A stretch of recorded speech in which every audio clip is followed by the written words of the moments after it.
مولاي صل وسلم دائما ابدا على حبيبك خير الخلق كلهم.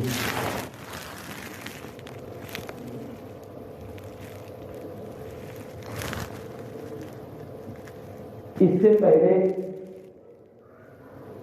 کہ ہم اپنی اس دینی نشست کا آغاز کریں، سب سے پہلے یہاں کے متولیان، ٹرسٹیان اور جتنے بھی اہل سنت و جماعت کے بیدار نوجوانوں نے اور ائمہ اور علماء حضرات نے مل کر یہ مبارک مجلس جاری ہے، میں انہیں مبارکباد دینا ضروری سمجھتا ہوں۔ یہ ایسی مبارک مجلس ہے، اللہ کے رسول صلی اللہ علیہ وسلم نے فرمایا اذا مررتم بریاض الجنت فارتعوا۔ حضرت ابن عباس رضی اللہ تعالی عنہما سے روایت ہے، نبی اکرم صلی اللہ علیہ وسلم نے فرمایا جب تم جنت کی کیاریوں سے گزرو تو وہاں سے کچھ چل لیا۔ صحابہ کرام نے عرض کیا یا رسول اللہ صلی اللہ علیہ وسلم وما ریاض الجنت، یہ جنت کی کیاریاں کیا ہے؟ حضور نے فرمایا مجالس العلم، جو مجلسیں علم دین سیکھنے اور سکھانے کے لیے سجائی جاتی ہیں، اللہ کے نزدیک وہ جنت کی کیاریوں کا درجہ اور مقام رکھتی ہیں۔ اور حضرت عبداللہ ابن عمرو رضی اللہ تعالیٰ عنہ سے روایت ہے، وہ فرماتے ہیں ایک بار اللہ کے رسول صلی اللہ علیہ وسلم کاشانہ نبوت سے باہر تشریف لائے تو دیکھا کہ مسجد نبوی شریف میں صحابہ کرام کی دو جماعتیں بیٹھی ہوئی تھیں۔ ایک جماعت قرآن کی تلاوت کر رہی تھی، ذکر و اذکار کر رہی تھی، استغفار کر رہی تھی، اللہ کی بارگاہ میں دعا کر رہی تھی، اور دوسری جماعت علم دین سیکھنے اور سکھانے میں مشغول تھی۔ صحابہ کرام نے فرمایا یہ دونوں جماعت خیر پر ہے، یہ جماعت اللہ کا ذکر کر رہی ہے، دعا کر رہی ہے، استغفار کر رہی ہے، اب اللہ کی مشیت چاہے انہیں عطا کرے عطا نہ کرے، ان کی دعا قبول کرے یا نہ کرے، مگر یہ جو صحابہ کرام کی جماعت علم دین سیکھنے اور سکھانے میں مشغول ہے، جو یہ سیکھیں گے، یہ جو سکھائیں گے، یہ سیکھیں گے اور جب تک سیکھیں گے قیامت تک انہیں اس کا ثواب ملتا رہے گا۔ وہ جو سیکھتے رہیں گے انہیں اس کا ثواب ملتا رہے گا، وہ جنہیں سکھاتے رہیں گے ہمیشہ انہیں اس کا ثواب ملتا رہے گا۔ اور اس کے بعد حضور اس جماعت میں تشریف فرما ہوئے جو جماعت علم دین سیکھنے اور سکھانے میں مشغول ہے۔ اس لیے علم دین سیکھنا سکھانا انتہائی افضل کام ہے۔ ایک حدیث پاک مجھے یہ بھی یاد آئی، اللہ کے رسول صلی اللہ علیہ وسلم نے فرمایا 2 رکعت بلکہ پوری رات نفل نماز پڑھی جائے، اور ایک شخص وہ ہے جو صرف ایک مسئلہ علم دین کا سیکھے تو رات بھر نفل نماز پڑھنے والے سے زیادہ اللہ کی بارگاہ میں اس شخص کا مقام افضل ہے جو اس رات علم دین کا صرف ایک مسئلہ سیکھتا ہے۔ اس لیے آپ جتنے بھی حضرات یہاں پر علم دین سیکھنے کے لیے تشریف لائے ہیں، اللہ تعالیٰ مجھے حق بولنے کی توفیق عطا فرمائے اور آپ تمام حضرات کو سن کر اس پر عمل کرنے کی توفیق عطا فرمائے۔ اپنے حضرت مولانا احمد صاحب سے گزارش کروں گا کہ جو سوالات ان کے پاس آئے ہیں وہ ایک ایک کر کے سنا دیا۔ پہلا سوال، کوئی مسلمان اپنے غیر مسلم دوست کو خوش کرنے کے لیے ان کی شادی کے موقع پر مورتی یا مورتی کا روکیٹ دے سکتا ہے یا نہیں؟ مورتی یا مورتی کا روکیٹ؟ دیکھیے کفار جن بتوں کی پوجا کرتے ہیں انہی کی وجہ سے وہ دائرہ اسلام سے خارج ہیں اور وہ مشرک کہلاتے ہیں۔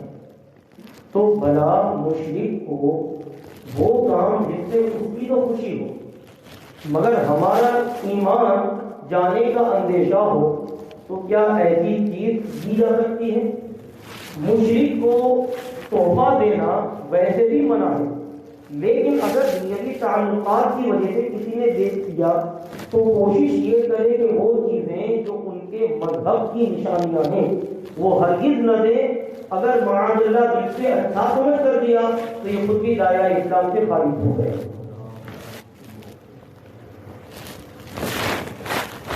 اگر کوئی شخص حضور صلی اللہ علیہ وسلم کے نام پر انگوٹھا نہ چومے یا سلامی میں کھڑا نہ رہے تو اسے وہابی کہنا درست ہے.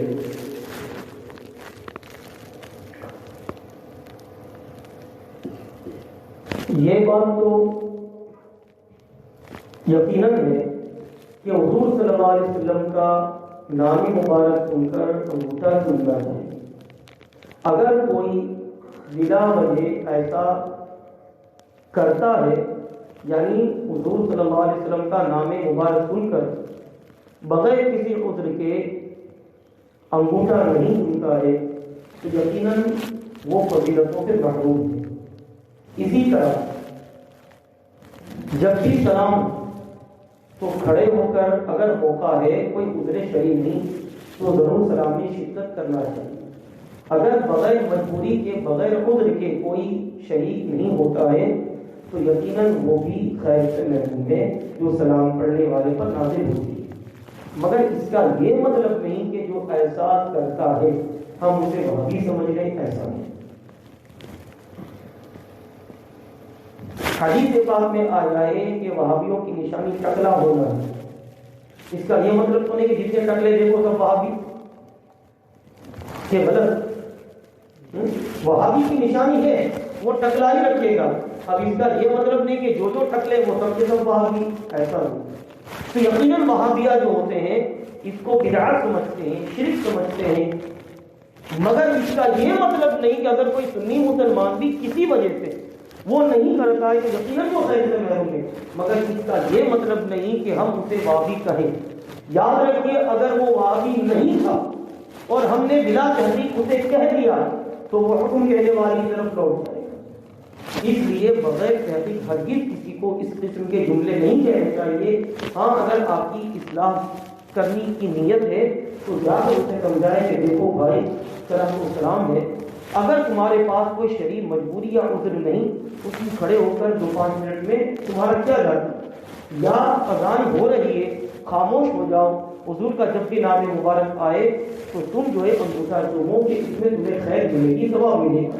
آپ اس طور پر سمجھا سکتے ہو، لیکن جب تک اس کا عقیدہ معلوم نہ ہو ہم وہابی حدیث نہیں کر سکتے. حضور صلی اللہ علیہ وسلم یا کوئی بھی ولی سے ڈائریکٹ دعا مانگنا.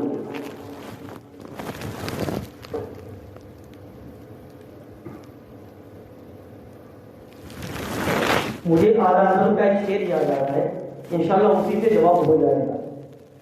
اعلیٰ حضرت رضی اللہ تعالیٰ عنہ فرماتے ہیں، بلکہ یوں کہہ لیجیے بارگاہ الہی میں یوں عرض کرتے ہیں، یا الہی رحم فرما مصطفیٰ کے واسطے، یا رسول اللہ کرم کیجیے خدا کے واسطے. یا الہی اللہ سے دعا مانگی گئی، اے اللہ تو ہم پر رحم فرما حضور کے وسیلے سے. اور اس کے بعد فرمایا یا رسول اللہ کرم کیجیے خدا کے واسطے، یا رسول اللہ ہم پر نظر کرم فرمائے، ہم آپ کی بارگاہ میں اللہ کا وسیلہ بنا رہے ہیں، اللہ کے واسطے ہم پر نظر رحمت فرمائے. تو اس سے پتہ چلا دونوں طریقے جائز ہیں. ٹھیک ہے، لیکن بہتر کون سا طریقہ؟ حدیث پاک میں آیا اللہ کے رسول صلی اللہ علیہ وسلم، نبی اکرم صلی اللہ علیہ وسلم ایک صحابی ہیں حضرت عثمان ابن حنیف رضی اللہ تعالیٰ عنہ. دور عثمانی، خلافت عثمانی کا زمانہ ہے. ایک شخص حضرت عثمان غنی کی بارگاہ میں حاضری دیتے ہیں، بلکہ کئی مرتبہ حضرت عثمان غنی کے دربار خلافت میں وہ حاضر ہوتے ہیں، مگر حضرت عثمان غنی کسی وجہ سے ان کا جو مدعا تھا اس پر توجہ نہیں دے رہے. ایک مرتبہ حضرت عثمان ابن حنیف ان کے پاس سے گزرے، انہوں نے فرمایا کیا ہوا؟ تو انہوں نے عرض کیا کہ کئی دن ہوئے میں حضرت عثمان غنی کے پاس حاضر ہو رہا ہوں، مگر کسی وجہ سے وہ میری گزارش پر توجہ نہیں دیتے۔ حضرت عثمان ابن حنیف فرماتے ہیں تم ایک کام کرو، میں تمہیں ایک دعا بتاتا ہوں، وہ دعا تم پڑھ لو، پھر تم یہ دعا پڑھ کر شادی اللہم انی اسألک واتوجہ الیک بنبیک محمد نبی الرحمہ، یا محمد صلی اللہ علیہ وسلم انی اتوجہ بک الی ربک عز وجل لیقضی لی۔ یہ حدیث اعلیٰ حضرت رضی اللہ تعالیٰ عنہ نے فتاوی رضیہ شریف میں الامن والعلا لناعت المصطفیٰ بدافع البلاء، اس رسالے میں اعلیٰ حضرت نے اس روایت کو نقل فرمایا، یعنی اے اللہ میں تیری بارگاہ میں سوال کرتا ہوں اور تیری طرف توجہ کرتا ہوں تیرے نبی کے سستے اور سفید میں جو نبی رحمت ہے۔ اے محمد صلی اللہ علیہ وسلم، یا رسول اللہ صلی اللہ علیہ وسلم، میں نے اپنے رب کی بارگاہ میں توجہ کی آپ کے وسیلے سے تاکہ اللہ میری ضرورت پوری فرمائے۔ یہ ہے اس حدیث کا ترجمہ۔ انہوں نے 2 رکعت نماز ادا کی، اس کے بعد یہی دعا پڑھی، اس کے بعد پھر حضرت عثمان غنی کی بارگاہ میں وہ حاضر ہوئے۔ جو ہی یہ حاضر ہوئے، حضرت عثمان غنی نے اپنے دربان کو کہا کہ جاؤ اس کو بلاؤ۔ وہ اندر گئے، آپ نے اپنے ساتھ چٹائی پر بٹھایا، فوراً اس کی ضرورت پوری کر دی اور فرمایا جب کبھی ضرورت ہو میرے پاس آ جانا۔ اب وہ شخص لوٹے فوراً عثمان ابن حنیف کے پاس اور کہتے ہیں کیا آپ نے میری سفارش کر دی؟ میرا تو کام ہی بن گیا۔ کہا کہ میں نے بخدا تمہاری کوئی سفارش نہیں کی۔ کہا کہ یہ کام میرا بن گیا کیسے؟ کہا بات یہ ہے، ایک مرتبہ ہم حضور کی بارگاہ میں موجود تھے، ایک نابینا صحابی آئے، انہوں نے عرض کیا حضور اللہ کی بارگاہ میں دعا کریں کہ اللہ مجھے بینائی اور آنکھ عطا کرے۔ حضور نے فرمایا تم صبر کرو۔ انہوں نے عرض کیا حضور صبر میں نے بہت کیا، لیکن اب حال یہ ہے کہ مجھے لے جانے اور لانے والا کوئی باقی نہیں رہا، مجھے بہت تکلیف ہوئی۔ تو حضور نے فرمایا پھر ایک کام، 2 رکعت نماز ادا کرو اور اس کے بعد یہی دعا پڑھو کہ اے اللہ میں تجھ سے سوال کرتا ہوں اور تیری طرف توجہ لاتا ہوں تیرے نبی کے سستے اور سفید میں جو نبی کے رحمت ہے۔ یا رسول اللہ صلی اللہ علیہ وسلم میں نے آپ کے وسیلے سے اپنے رب کی طرف توجہ کی تاکہ اللہ میری ضرورت پوری فرمائے۔ یہ دعا پڑھ کر کے تو اپنی دعا مانگ۔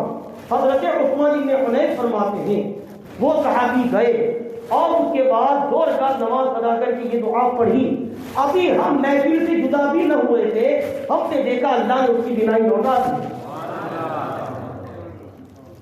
اس حدیث پاک سے پتہ چلا کہ دعا کس سے مانگنی چاہیے، یعنی بہتر طریقہ بتا رہا ہوں، دعا اللہ سے مانگنا بہتر ہے، مگر حضور کو وسیلہ بنا کر، اولیاء کرام کو وسیلہ بنا کر۔ ایک بات تو یہ، ایک اور بات بڑی نام کی بتا رہا ہوں۔ ایک ہوتا ہے ہماری گفتگو کا رخ وہابیہ اور غیرانہ کی طرف، اور ایک ہماری گفتگو کا رخ ہوتا ہے سنی مسلمانوں کی طرف۔ اگر وہابی سے ہم کہیں گے تو ہم یہ کہیں گے اولیاء کرام سے اگر ڈائریکٹ دعا مانگی جائے تب بھی جائز ہے، اور اللہ کی بارگاہ میں انہیں وسیلہ بنا کر دعا مانگی جائے تب بھی جائز ہے۔ جائز دونوں ہے، شرک کچھ بھی نہیں۔ لیکن سنی مسلمانوں سے جب گفتگو کریں گے تو یہ بتائیں گے دعا اللہ سے کرو اور اس کے محبوب بندوں کو وسیلہ بناؤ۔ ٹھیک ہے؟ ماشاءاللہ بہت بہترین بات۔ ایک بندہ جو جمعہ بھی کبھی نہیں پڑھتا اور سود کا کاروبار کرتا ہے، وہ اگر نیاز کرے تو اس کے وہاں جا کر نیاز کھانا کیسا ہے؟ سود ہی پر کیوں مسئلہ؟ یہ بھی تو کہنا چاہیے کہ کسی کا حق مانگتا ہے، یہ بھی تو کہنا چاہیے چوری کرتا ہے، یہ بھی تو کہنا چاہیے شیئر بازار میں اپنا پیسہ انویسٹ کرتا ہے۔ یہ سب کے سب غلط. صرف سود کی بات نہیں، جیسے سود لینا حرام ہے، ایسے کسی کا مال ناحق مار لینا یہ بھی حرام ہے، پیسہ لے کر واپس نہ کرنا یہ بھی حرام ہے، چوری کر لینا یہ بھی حرام ہے. اب مسئلے کا جواب، اگر واقعی ایسا شخص ہے جس کے بارے میں یقین سے معلوم ہے کہ جمعہ بھی نہیں پڑتا، واقعی ایسا ہے، اور یہ بھی معلوم ہے کہ سود ہی کا کاروبار ہے، کوئی اور حلال ذریعہ نہیں، تو پھر ایسے شخص کے یہاں دعوت میں نہیں جانا چاہیے، نہ اس کے گھر کا آیا ہوا کھانا قبول کرنا چاہیے. لیکن وہ شخص ایسا ہے جس کے گھر میں حلال اور حرام دونوں کماتے ہیں، وہ حلال بھی کماتا ہے اور اس کی کمائی حرام طریقے سے بھی ہوتی ہے، تو فتویٰ اس پر ہے کہ اگر ایسا شخص دعوت کرے اور کھائے تو اس میں کوئی حرج نہیں ہے، لیکن جو بچنا چاہے تو بچ سکتا ہے کہ یہ بہتر ہے. فرض نماز میں امام کے پیچھے مقتدی کا کوئی واجب چھوٹ جائے تو سجدہ سہو کرنا پڑے گا یا نہیں؟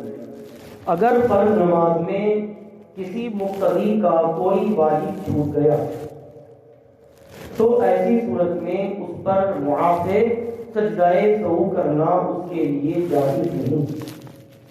اگر سجدہ سہو کرے گا تو الٹا اور زیادہ پیچیدہ مسائل میں اس کی نماز گر جائے. شریعت نے مقتدی کے لیے معاف رکھا ہے کہ اگر نماز کی حالت میں فرض کرو تشہد پڑھنا بھول گیا، التحیات پڑھنا بھول گیا، تو ایسی صورت میں اگر امام نے سلام پھیر دیا اور وہ تشہد پڑھنا بھول ہی گیا تھا، اس کے لیے معاف ہے. ٹھیک ہے، ہاں اگر تشہد پڑھ رہا تھا اور امام نے سلام پھیر دیا تو اب تشہد ختم کر کے امام کے ساتھ سلام پھیرے، لیکن تشہد پڑھنا بھول ہی گیا اور امام نے سلام پھیر دیا، یا دوسری رکعت میں تھا تشہد یاد ہی نہیں رہا اور وہ امام کے ساتھ تیسری رکعت کے لیے کھڑا ہو گیا، اب اسے یاد آیا کہ یہ تو قاعدہ اولا تھا، میں تو التحیات پڑھنا بھول گیا، تو اب اس کے لیے جائز نہیں کہ سجدہ سہو کرے، اس کے لیے شریعت نے معاف رکھا. امام کے پیچھے تو سجدہ سہو نہیں ہے، لیکن مقتدی اپنی بقیہ چھوٹی ہوئی رکعتیں پڑھتا ہے، اس میں اگر کوئی واجب چھوٹ جائے تو سجدہ سہو کرنا. مقتدی اپنی چھوٹی ہوئی رکعت جو پڑھتا ہے اس میں وہ مسبوق کہلاتا ہے. شریعت کی زبان نکالنے میں اسے مسبوق، اور مسبوق کا حکم وہی ہے جو تنہا پڑھنے والے شخص کا ہے. لہذا اگر اپنی چھوٹی ہوئی رکعت پڑھتا ہے اور اس میں اگر کوئی بھولے سے واجب چھوٹ گیا تو پھر آخر میں سجدہ سہو کرے. جب نماز پڑھتے ہو تو جاندار کی تصویر نہیں ہونی چاہیے، لیکن گھر میں استعمال ہونے والی بہت ساری چیزوں میں تصویر ہوتی ہے، تو کیا کریں؟ خیر یہ مسئلہ تو ہے پیچیدہ. بہتر طریقہ یہ ہے کہ اگر کولگیٹ ہے، منجن ہے، ٹیوب ہے، اگر وہاں تصویر اس کے فرنٹ حصے پر لگی ہے تو اس کو گھما دے برابر. مان لو کہ دونوں حصوں میں لگی ہے تو کوئی کپڑا وغیرہ اس پہ ڈھانپ دے. اور بہتر صورت یہ ہے کہ اگر آپ کو لگتا ہے کہ کسی طریقے سے نہیں ہونا تو ان تصویروں کو آپ زمین پر یوں ہی ڈال دیں اور بعد میں نماز پڑھ لیں، نماز ہو جائے. تصویر مطلقاً نماز کے مکروہ تحریمی ہونے کا سبب نہیں ہے. تصویر اگر ایسی جگہ رکھی ہے جہاں اس کی عزت ہو تو اس تصویر سے نماز ہوگی مکروہ. جیسے نماز پڑھ رہے ہیں، اس طرف دیوار پر ٹنگی ہوئی ہے، یا پیچھے لٹکی ہوئی ہے، یا دائیں لٹکی ہوئی ہے، یا بائیں لٹکی ہوئی ہے، یا آدمی خاص جس جگہ نماز پڑھتا ہے تو سجدے والی جگہ، نماز والی جگہ تصویر پڑی ہے، یہ ہے اس کی عزت. لہذا اگر سائڈ میں رکھ دیا، بھلے یوں پڑی ہے، مسجد کی بات نہیں کر رہا ہوں، گھر کی بات کر رہا ہوں، مسجد کی جگہ ہے عزت والی، گھر میں اگر اور اخبارات وغیرہ پڑھے ہیں تو آپ اس وجہ سے سائڈ میں کر لیجیے اور بازو میں نماز پڑھ لیجیے، نماز بلا کراہت ہو جائے گی، ذرہ برابر کراہت نہیں ہوگی. ایئرپورٹ وغیرہ ریلوے ایئرپورٹ ریلوے اسٹیشن بڑی بڑی تصویریں لگی رہتی ہے، اگر وہاں نماز پڑھنی جی یہ مسئلہ شریف کونسل آف انڈیا بریلی شریف اس کے سیمینار میں یہ مسئلہ آیا تھا وہاں پر فیصلہ یہ ہوا، اس کا خلاصہ میں بتا دوں کہ ایئرپورٹ پر ہے یا ریلوے اسٹیشن ہے، وہاں پر بھی ایسی جگہ ملتی ہے جہاں پر وہ تصویروں سے دور نماز پڑھ سکتا ہے۔ لہذا اگر ایسی جگہیں دستیاب ہیں جہاں پر وہ تصویروں سے دور رہ کر نماز پڑھ سکتا ہے تو پڑھ لے۔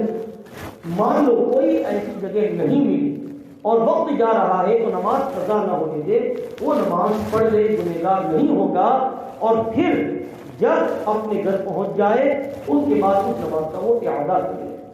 ٹھیک ہے، مسئلہ سمجھ میں آ گیا نا؟ ترک سنت اور خلاف سنت میں کس فرق؟ اگر ایک مسلمان بھائی کی دوسرے مسلمان بھائی سے ملاقات ہو تو سنت کیا ہے؟ سلام کرنا۔ اگر کسی نے سلام نہیں کیا تو ترک سنت ہے، سنت اس نے چھوڑ دیا۔ سلام نہ کرنا یہ ہے ترک سنت، مگر یوں کرنا یہ ہے خلاف سنت، یا یوں کرنا یہ ہے خلاف سنت۔ تو جو سنت ہو اسے نہ کرنا یہ ہے ترک سنت، اور جو سنت نہیں وہ کرنا خلاف سنت۔ ٹھیک ہے، تو سنت کا اپوزٹ ہے، ویرودھا بھاسی ہے خلاف سنت۔ تو جو سنت ہے وہ نہ کرو تو یہ ترک سنت۔ تو ملاقات ہوئی کسی مسلمان بھائی سے اور سلام نہیں کیا، ایسے ہی کھڑا رہا تو یہ ہے ترک سنت، لیکن اگر یوں کیا یا یوں کیا یہ ہے خلاف سنت۔ ٹھیک ہے، فاسق اور فاجر کسے کہتے ہیں اور فاسق کے معلن کسے کہتے ہیں؟ فاسق کے معنی ہوتے ہیں جو شخص کبیرہ گناہ کا ارتکاب کرنے والا ہو۔ شریعت میں گناہ دو قسم کے ہیں، ایک چھوٹے گناہ جسے گناہ صغیرہ کہتے ہیں، اور ایک بڑے گناہ جسے کبیرہ گناہ کہتے ہیں۔ تو جو کبیرہ گناہ کرتا ہے وہ کہلاتا ہے شریعت میں فاسق، اور فاجر اس کے معنی ہوتے ہیں گنہگار۔ کیا ہوتے ہیں؟ چاہے چھوٹا گناہ کرنے والا ہو چاہے بڑا گناہ کرنے والا ہو، دونوں کو کیا کہتے ہیں؟ فاجر۔ لیکن جب آپ یوں کہیں گے فاسق و فاجر تو ایسی صورت میں فاجر کے معنی بھی کیا ہوں گے؟ بڑا گناہ کرنے والا۔ اب بڑا گناہ دو طریقے سے کیا جاتا ہے، گناہ کبیرہ دو طریقوں سے کیا جاتا ہے۔ ایک شخص وہ ہے جو نماز نہیں پڑھتا ہے، علل اعلان وہ کہتا ہے کہ میں گھر میں نماز پڑھتا ہوں نہ میں مسجد میں نماز پڑھتا ہوں، تو اس کا یہ گناہ علانیہ ہوا۔ ایک شخص وہ ہے جو داڑھی نہیں رکھتا ہے، سب لوگوں کو پتا ہے کہ اس کی داڑھی نہیں ہے، ٹھیک ہے، یہ بھی علانیہ گناہ ہوا۔ اور ایک آدمی وہ ہے جو لوگوں کے سامنے جو گناہ نہیں کرتا ہے وہ بند کمرے میں گناہ کرتا ہے، تو اس کا گناہ علانیہ ہوا اور اس کا گناہ چھپا ہوا ہوا، گناہ دونوں کرتے ہیں۔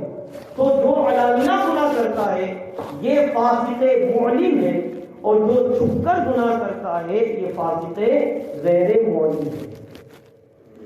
تو کبیرہ گناہ اگر علل اعلان کیا جائے تو فاسق معلن ہے، اس کے پیچھے نماز مکروہ تحریمی، اور جو بڑا گناہ کرتا ہے مگر چھپ کر وہ فاسق غیر معلن ہے، اور اس کے پیچھے نماز مکروہ تنزیہی، پڑھ لی تو ہو گئی بچنا بہتر۔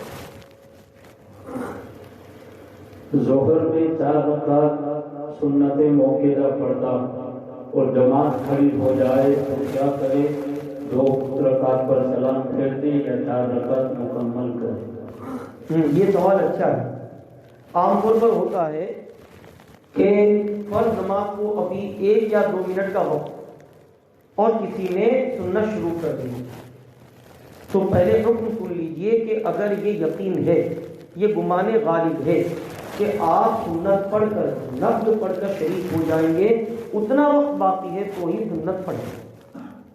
اور اگر معلوم ہے کہ 1 منٹ کی دیر ہے تو جماعت تو کھڑی ہو جائے گی، تو ایسی صورت میں سنت مؤکدہ ہو یا غیر مؤکدہ ہو یا نفل اب پڑھنا منع ہے، یہ ہے حکم۔ لیکن اگر کسی نے شروع کر ہی دیا تو اگر نفل شروع کی یا سنت غیر مؤکدہ شروع کی، جیسے عصر اور عشاء سے پہلے 4 رکعت، یہ سنت غیر مقتدیٰ ہے. اگر وہ شروع کر دی اور جماعت کھڑی ہو گئی تو 4 رکعت نہ پڑھے، 2 رکعت پڑھ کر سلام دے. ٹھیک ہے.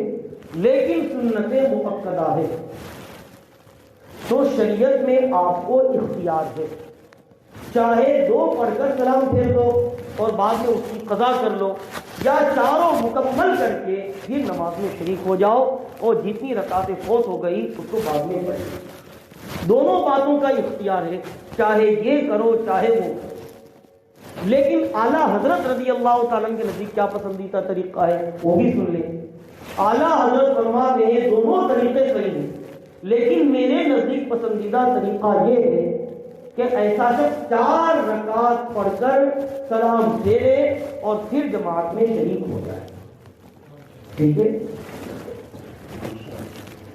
نماز پڑھتے پڑھتے نیند آ گئی تو نماز اور وضو کا کیا ہوگا؟ اگر نماز پڑھتے ہوئے ایسی نیند آ گئی جس سے وضو ٹوٹ جاتا ہے تو حکم یہ ہے کہ سب سے پہلے جو ہی اس کی آنکھ کھلے تو وضو کرنے کے لیے وہ چلا جائے، مگر اس دوران کسی سے بات نہ کرے.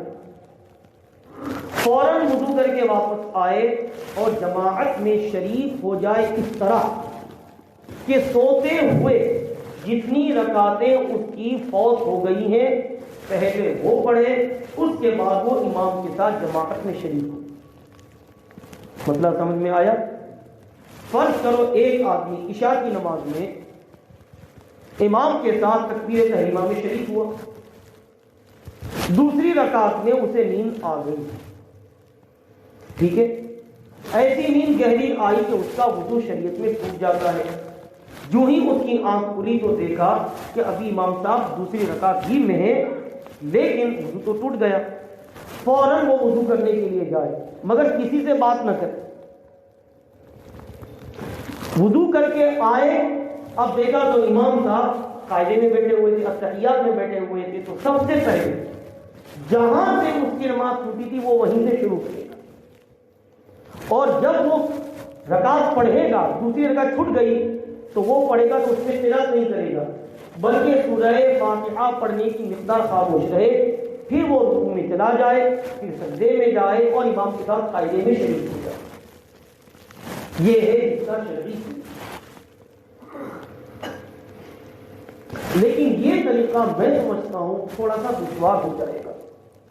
اس کا سب سے بہتر طریقہ یہ ہے جو ہی نماز میں وضو ٹوٹ گیا، چاہے کسی بھی وجہ سے، نیند کی وجہ سے یا طبعی طور پر ہوا خارج ہو گئی، اس وجہ سے خاص کسی بھی وجہ سے وضو ٹوٹ گیا، تو ایسی صورت میں وہ سیدھا جائے، وضو کر کے دوبارہ امام کے ساتھ اقتداء کی نیت کر لے. اب کسی طرح کی کوئی دقت نہیں، امام کے ساتھ پھر سے اقتداء کی نیت کر کے شریک ہو. امام جہاں پر ختم کر کے شروع کیے ہوئے ہیں بس اسی رکن میں وہ شریک ہو جائے اور جتنی رکعتیں چلی گئیں امام کے سلام پھیرنے کے بعد انہیں دوبارہ. یہ سب سے بہتر اور آسان ہے. تنہا پڑھتا ہو تو کوئی مسئلہ ہی نہیں، وہی طریقہ یہاں پر بھی ہوگا، امام والا نہیں ہوگا.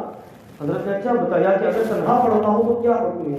تو تنہا پڑھنے میں تو بہت آسانی ہے، وہ جہاں سے تھوڑا سا وضو تو شروع کر ہی سکتا ہے، اس میں تو کوئی حرج نہیں. شرط یہ کہ کسی سے بات چیت نہ کرے، اور اگر کسی سے بات چیت کر لی تو پھر سے پڑھ لے. ہاں بولو. ہاں دیکھو یہ بھی اچھا ہے، کیا کرنا چاہیے.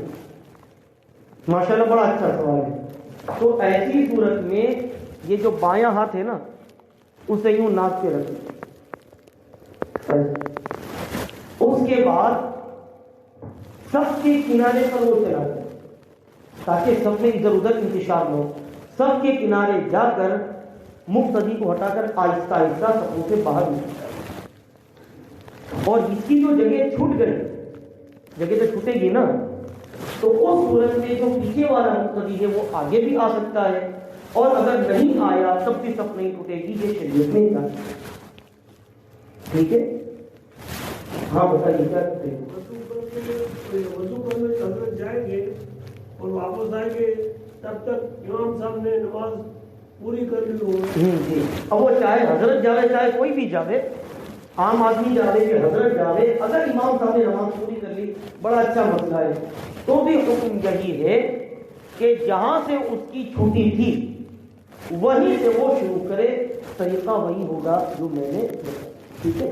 بہت اکیلے نماز پڑھ لی پھر جماعت کھڑی ہوئی تو جماعت میں شامل ہونا چاہیے.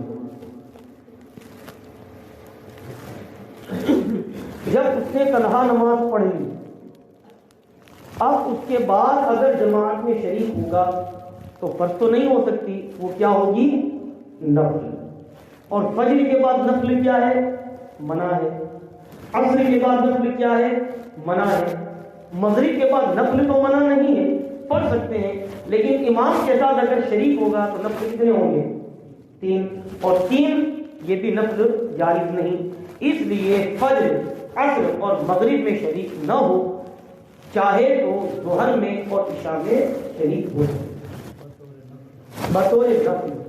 اگر کسی نے تنہا نماز پڑھ لی، بعد میں جماعت قائم ہوئی، تو فجر میں، عصر میں اور مغرب میں، ان تینوں وقت کی نماز میں امام کے ساتھ شریک جماعت نہ ہو.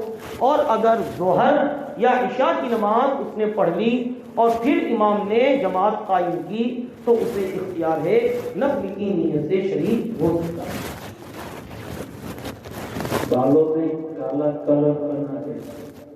اعلیٰ حضرت سے یہ سوال کیا گیا، مجھے یاد آ گیا، اعلیٰ حضرت کی کتاب المنقوش شریف، اعلیٰ حضرت سے یہی سوال کیا گیا کہ بالوں میں کالا کلر، کالی مہندی لگانا چاہیے.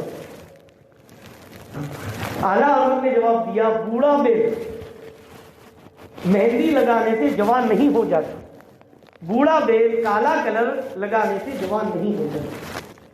ٹھیک ہے. تو جو بوڑھے ہو چکے ہیں وہ ہو چکے ہیں، سفیدی اللہ کا نور ہے. اور حدیث پاک میں یہ آیا ہے، اللہ کے رسول صلی اللہ علیہ وسلم نے فرمایا کہ جس بندے کے بال سفید ہوں گے، بیماری کی وجہ سے نہیں، بڑھاپے اور عمر کی وجہ سے، اور اسی حال میں اس کا انتقال ہوگا، تو اللہ کو اس کی بالوں کی سفیدی پر حیا آئے گی اور اسے وہ جہنم میں داخل نہیں فرمائے گا. اس کے برخلاف فرمایا گیا کہ جو اپنے بالوں کو کالا کرے گا اس کا حشر فرعون کے ساتھ ہوگا، شداد کے ساتھ ہوگا، حامان کے ساتھ ہوگا. اب ہمیں سوچ لینا ہے ہمارا حشر کس کے ساتھ. ٹھیک ہے. اس لیے بالوں میں کالی مہندی لگانا یہ حرام ہے، حرام ہے، حرام ہے. یہ اعلیٰ حضرت کا جملہ میں بتاؤں، بوڑھا بیل 3 کاٹنے سے جوان نہیں ہوتا. مغرب کی جماعت ٹوٹ گئی تو مغرب کی نماز کب تک پڑھ سکتے ہیں؟ ایک قاعدہ بتا دوں، حضور صدر الشریعہ علیہ الرحمٰن نے بہار شریف میں لکھا، روزانہ مغرب اور فجر کا وقت ایک ہی ہوتا ہے. اگر آپ کی جماعت چھوٹ گئی تو یہ دیکھ لو کہ آج فجر کا وقت کون سا ہے اور کب تک ہے. جب تک وہ وقت باقی ہے، یعنی اتنا وقت باقی ہے، تب تک مغرب کی نماز بھی ہو سکتی ہے. آج کا میں ذرا دوں اور اس کے بعد آپ کو میں بتا بھی دوں، دیکھو کیسے. 1 منٹ، یہ شرعی جواب میں دیتا ہوں، وہ تو صحیح ہے.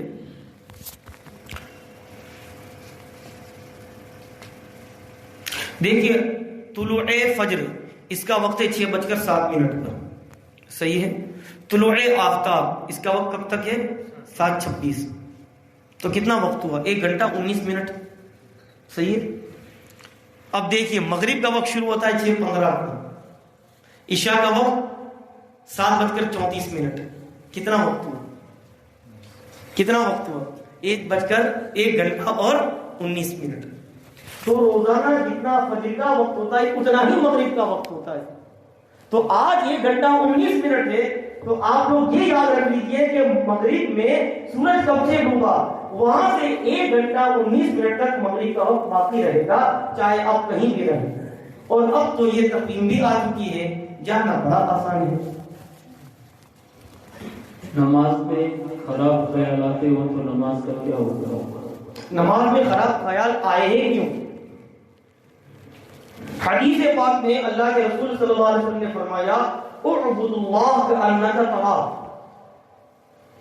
اللہ کی یوں عبادت کرو گویا تم اسے دیکھ رہے، فإن لم تکن تراہ فإنہ یراک، اگر تم اسے نہیں دیکھ سکتے، یعنی اگر اپنے ذہن میں یہ تصور نہیں جما سکتے کہ ہم رب کا مشاہدہ کر رہے ہیں تو وہ تو تمہیں دیکھ ہی رہا ہے، تو اتنا تو ہم تصور کر ہی سکتے ہیں کہ وہ ہمیں دیکھ رہا ہے۔ ہمیں دیکھ رہا ہے اس کا مطلب ہمارے ظاہر کو بھی دیکھ رہا ہے، ہمارے باطن کو بھی دیکھ رہا ہے، ہمارے دل کو بھی دیکھ رہا ہے، ہمارے دماغ کے اندر چھپنے والی لہریں اور خیالات کو دیکھ رہا ہے۔ تو انشاءاللہ اگر ذہن میں یہ تصور رکھ لیں کہ خدا مجھے دیکھ رہا ہے تو نماز میں کبھی برے خیالات آئیں گے ہی نہیں۔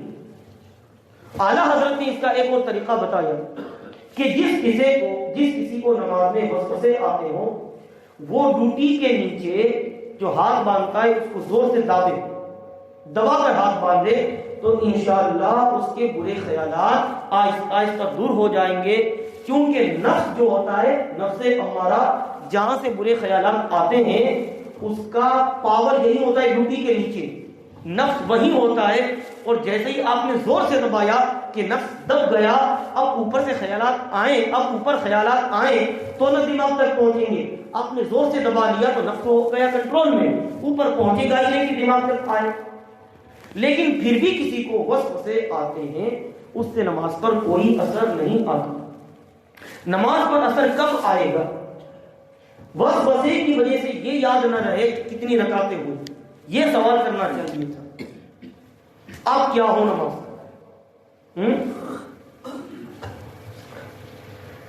دکان میں خرید و فروخت کر کے آئے تو جو تاجر حضرات وہ نمازی میں گنتی میں مشغول ہو گئے، صبح سے لے کے دوپہر تک اس کو اتنا دیا، اس کا اتنا دیا، اس کو اتنا دیا، اس کو اتنا دیا، 4 رکعت ہوتے ہوتے حساب تو کر لیے لیکن اب اسے یاد ہی نہیں کہ 3 ہے کہ 4 ہے۔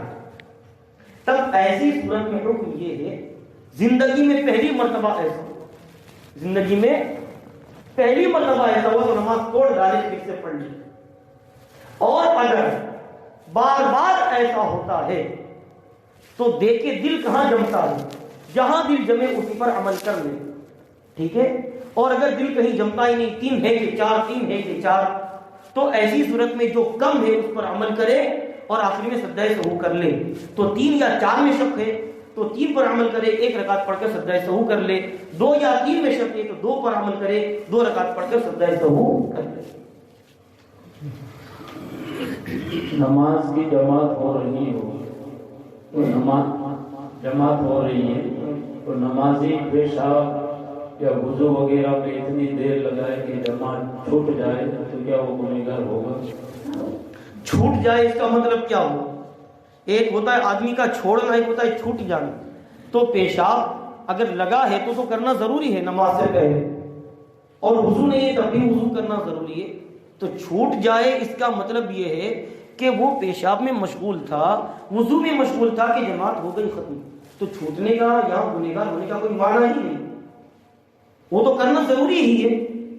پوچھنا یہ چاہیے تھا کہ جان بوجھ کر چھوڑ دے، اس کا کیا ہو؟ تو یہ ایک الگ چیز ہے۔ اگر معلوم ہے کہ امام پہلی رکعت میں اور پھر بھی وہ وضو پر وضو 3 کے بجائے 10 مرتبہ دھوتا ہے تاکہ جماعت ختم ہو جائے، یہ آدمی گنہگار ہے۔ اسی طرح پیشاب سے فراغت پا لی اور اندر بیٹھا ہی رہا، نکلتا ہی نہیں کہ امام نماز جماعت پوری کر لے، تو یہ آدمی اگر واقعی ایسا ہے تو گنہگار ہے۔ لیکن ایسا نہیں ہے، فرض کر لو ایک ایسا شخص بھی ہے جسے پیشاب کے قطرات گرتے رہتے ہیں تو اس کو تو انتظار کرنا ہی کرنا ہے، یا یہ کہ جب وہ آیا جماعت کھڑی ہو گئی تھی، اگر پیشاب کے قطرات کا مرض نہیں دیے اور اسے پیشاب لگائے تو پیشاب میں اور وضو میں اتنی دیر تو ہو ہی جائے گی کہ جماعت ختم ہو جائے، تو ایسا آدمی بھی گنہگار نہیں ہے۔ وتر کی نماز میں دعائے قنوت یاد نہ ہو تو سورہ اخلاص پڑھ سکتے ہیں یا ہاں پڑھ سکتے ہیں۔ کتنی بار؟ 1 بار پڑھو تب بھی چلے، 3 بار پڑھو تب بھی چلے، مگر اللہ نے ہمیں زندگی دی ہے تو کم سے کم اتنا تو ہونا ہی چاہیے کہ نماز کو اس کے آداب اور سنتوں کے ساتھ ہم ادا کریں۔ ہم دنیا میں اتنا منہمک رہتے ہیں کہ دنیا کی ایک چیز معلوم رہتی ہے، تو یہ بڑے افسوس کی بات ہے کہ ہمیں دعائیں قنوت یاد نہ ہو. تو کوشش کریں کہ ہمیں دعائیں قنوت یاد ہو جائے. پھر بھی اگر کسی کو یاد نہیں ہے ربنا آتنا فی الدنیا حسنہ یہ بھی پڑھ سکتا ہے, سورہ اخلاص یہ بھی پڑھ سکتا ہے, چاہے تو ایک بار پڑھے چاہے تو 3 بار پڑھ لے, کافی ہے. نماز میں سورہ فاتحہ کے بعد آیت الکرسی پڑھ سکتے ہیں. آیت الکرسی قرآن ہی کی تو آیت ہے, تو جیسے قل هو اللہ احد ہم پڑھ سکتے ہیں تو آیت الکرسی کیوں نہیں پڑھ سکتے؟ فرض نماز میں امام نے قرات شروع کر دی تو ثنا پڑھ سکتے ہیں, یا ثنا آتی ہوئی تھی اور امام نے قرات شروع کر دی تو پوری کرے یا پڑھ دے؟ کس سے درس پر امام نے قرات شروع کر دی, بعد میں ایک مقتدی ہے وہ تکبیر تحریمہ ثنا پڑھے گا یا نہیں, یا جو مقتدی شریک ہے وہ ثنا پڑھ رہا تھا کہ امام نے قرات شروع کر دی. اگر کوئی شخص نماز میں شریک ہوا یا جو پہلے سے ہی نماز میں شریک تھے, ابھی یہ ثنا پوری نہ کر پائے تھے کہ امام نے زور سے قرات شروع کر دی, تو ایسی صورت میں اب ثنا پڑھنا جائز نہیں بلکہ حرام ہے. اس پر فرض ہے کہ امام کے پیچھے خاموش رہے اور توجہ سے امام کی قرات کو سنے. حضرت عبداللہ بن مسعود کی مجھے حدیث پاک یاد آ گئی. آپ فرماتے ہیں کہ امام کے پیچھے قرات کرنا یا کچھ پڑھنا اس سے بہتر میرے نزدیک یہ ہے کہ آپ کے انگارے پر میں پاؤں. آپ آستین والا شرٹ یا ٹی شرٹ پہن کر نماز پڑھنا کیسا ہے؟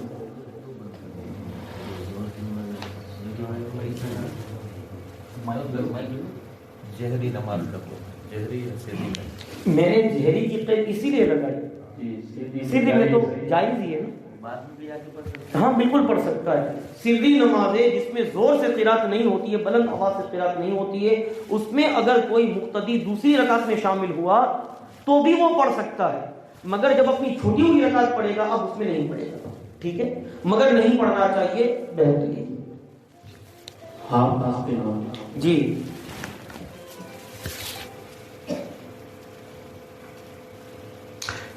اگر حضور قائد ملت یہاں پر آ جائیں اور ہمیں وہ اپنی بارگاہ میں بلائیں تو یہ بتائیے ہم کرتا پاجامہ پہن کر جائیں گے یا پینٹ شرٹ پہن کر جائیں گے؟ عام لوگوں کی میں بات بتا رہا ہوں, کیسے جائیں گے؟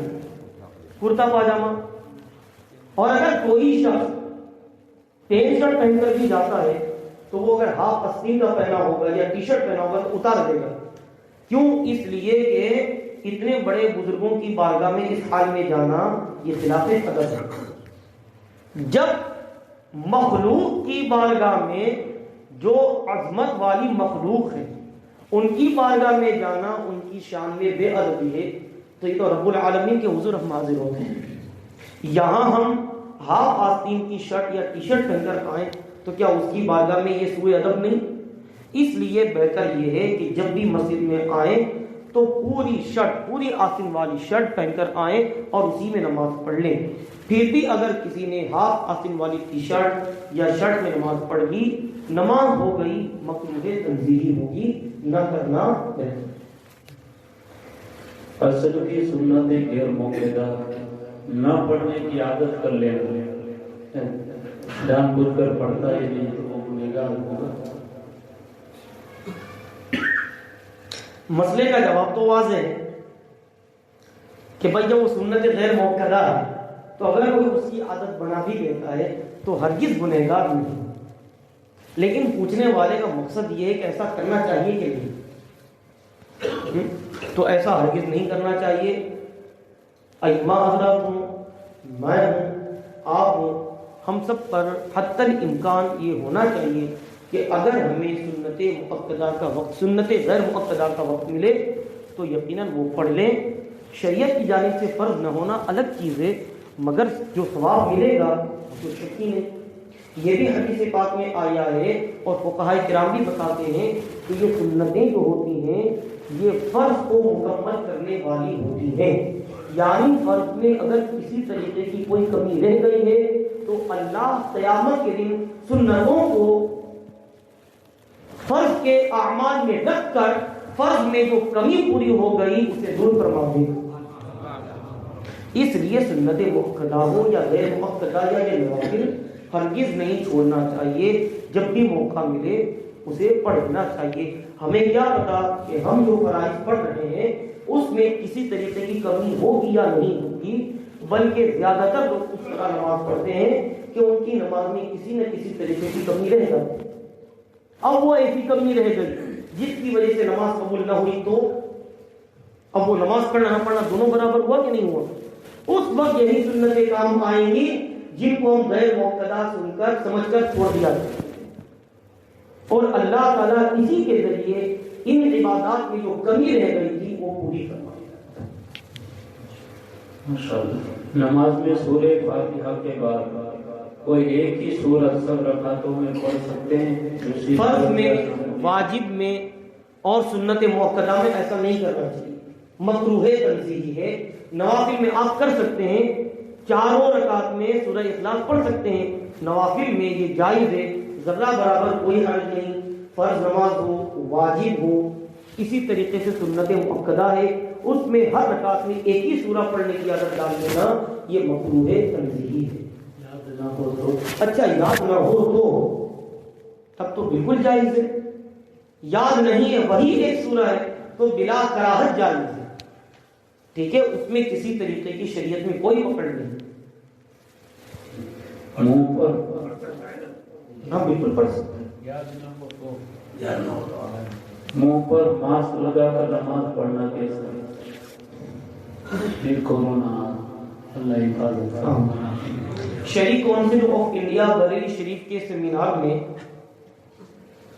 ہندوستان کے اکابر مفتیان عظام تشریف لائے تھے، ان سب کے مشورے کے بعد جو فیصلہ ہوا وہ یہ کہ ماسک لگا کر نماز پڑھنا اگر حکومت کی جانب سے پابندی نہیں دی تو مکروہ تنزیہی ہے۔ کیا ہے؟ اور اگر گورنمنٹ نے پابندی لگا دی تب تو مکروہ تنزیہی بھی نہیں، بلا کراہت جائز ہے۔ لیکن اگر گورنمنٹ کی جانب سے، پولیس محکمے کی جانب سے، کلیکٹر کی جانب سے پابندی ہے تو ایسی صورت میں پابندی نہیں ہے تو بھی اس صورت میں نماز پڑھنا مکروہ تنزیہی۔ کیا ہے؟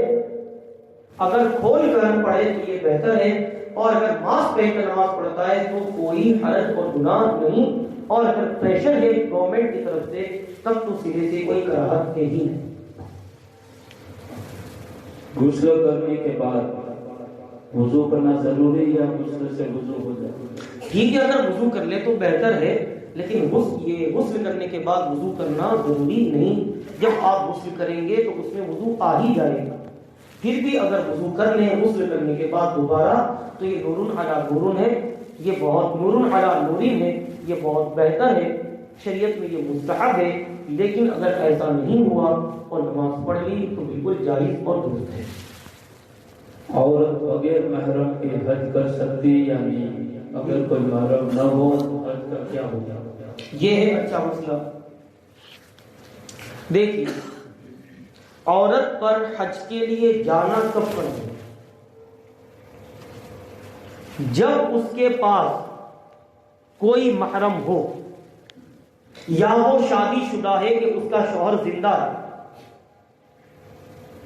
تو اس صورت میں حج فرض ہونے کی جو شرطیں ہیں اور وہ شرطیں پائی گئیں تب عورت پر حج کے لیے جانا ضروری ہے۔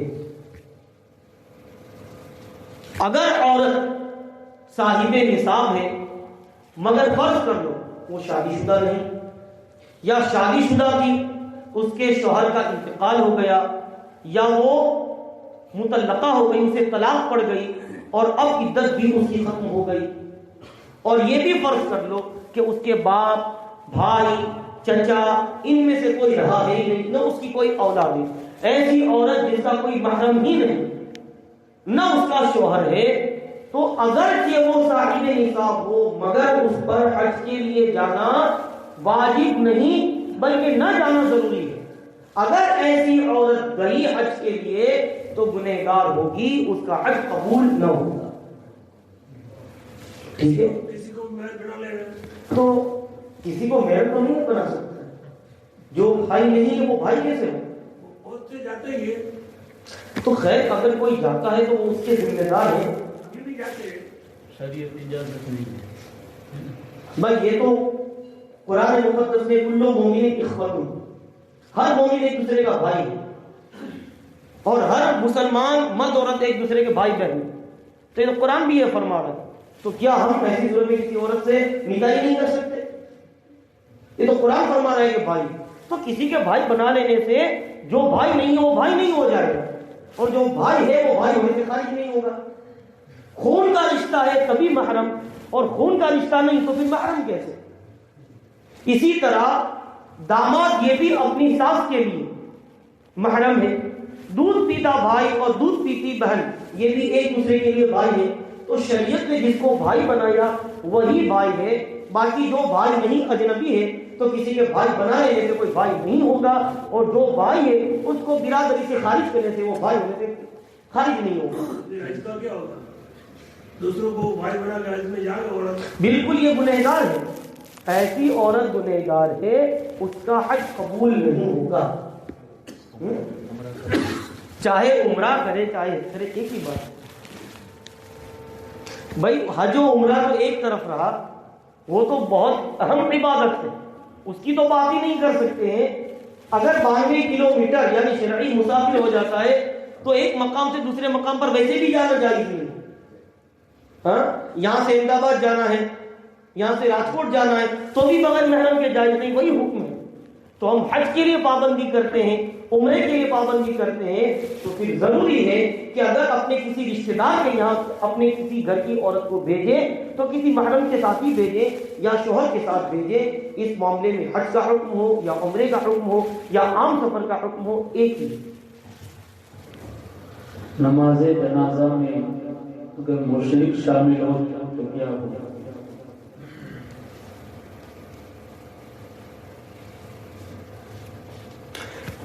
مشرک یہ وہ شخص ہوتا ہے جو اللہ کو ایک نہیں مانتا، اس پر اللہ کی لعنت ویسے بھی نازل ہوتی ہے. تو کیا ہم یہ گوارا کریں گے کہ نماز جنازہ جو استغفار کا مقام ہے، جس میں ہر کوئی یہ چاہتا ہے کہ جس کی میت ہے اس پر اللہ کی رحمت نازل ہو، کون گوارا کرے گا کہ ایسے شخص کو کھڑا کرو جس پر اللہ کی لعنت نازل ہو؟ کون ایسا گوارا کرے گا کہ دنیا کی آخری منزل جس میں میت پر انتہائی رحمت کے لیے رویا جاتا ہے اللہ کی بارگاہ میں، کون ایسا شخص گوارا کرے گا کہ ایسے کو کھڑا کر دے جس پر اس کے بازوہی میں اللہ کی لعنت اتر؟ ہرگز کسی بھی کافر کو، مشرک کو، دیوبندی کو، وہابی کو، بد مذہب کو نہ نماز کی صفوں میں گھسنے دیں نہ جنازہ کی صفوں میں گھسنے دیں. اگر کوئی شخص صاحب نصاب ہے لیکن نقد رقم نہیں ہے، زیورات میں یا کمپنی میں جمع ہے، اور وہ شخص زکات کیسے کرے گا؟ زکوٰۃ فرض تو ہے مگر فوراً دینا ضروری نہیں ہے. تو اگر کسی کے پاس رقم موجود ہے پھر بھی جان بوجھ کر فوراً ادا نہیں کرتا تو وہ گنہگار ہے. اور اگر کسی کے پاس رقم موجود نہیں اور نہ اس کے پاس کوئی اور ایسی چیز ہے جو زکوٰۃ میں وہ دے سکے، تو ایسی صورت میں جب اس کے پاس رقم آئے تب اس حساب سے زکوٰۃ ادا کرتا ہے. ٹھیک ہے، مسئلہ سمجھ میں آ گیا نا؟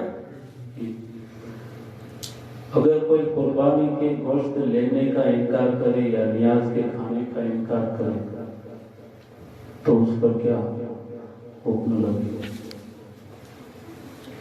قربانی کے گوشت لینے کا انکار یہ تو میری سمجھ میں نہیں آتا کہ قربانی کا گوشت لینے دینے کا تو عرف میں رواج ہی ہے، اور حدیث میں بھی آیا ہے کہ قربانی کا گوشت اس کے 3 حصے کرو، ایک خود، ایک غریبوں میں، ایک رشتہ داروں میں. تو اس کے نہ لینے کا تو سوال کیا؟ میں تو سمجھتا ہوں اگر کوئی قربانی کا گوشت نہیں لیتا ہے تو قربانی کا گوشت بڑا عظیم ہوتا ہے، ثواب والا ہوتا ہے، قربت والا ہوتا ہے، تو وہ اپنے آپ کو تو خود ہی ثواب سے محروم کرتا ہے. اگر پوچھنے والے کا کوئی اور مقصد اس کو بتائیے. اچھا وہی نا میں کہہ رہا ہوں، ہاں ٹھیک وہی نا میں پوچھ رہا ہوں.